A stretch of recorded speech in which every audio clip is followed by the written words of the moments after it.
এতিয়া মই এটা ভাল খবৰ দিওঁ, জুলাই মাহত আমাৰ পুলিচৰ ইণ্টাৰভিউ হ'ব আৰু পোষ্ট অলপ মই বঢ়াই দিম, হ'ব?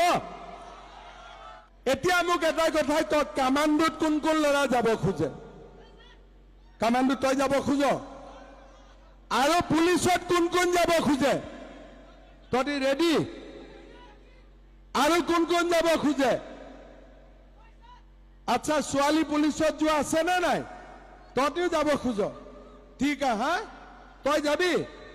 দৌৰি আছ? ঠিক আছে। এতিয়া মই এটা ভাল খবৰ দিওঁ, জুলাই মাহত আমাৰ পুলিচৰ ইণ্টাৰভিউ হ'ব আৰু পোষ্ট অলপ মই বঢ়াই দিম, হ'ব? আৰু এই বছৰ 1 লাখ চাকৰি দিয়াটো হৈ গ'ল। এই বছৰ মই আৰু 50,000 নতুন চাকৰি দিম।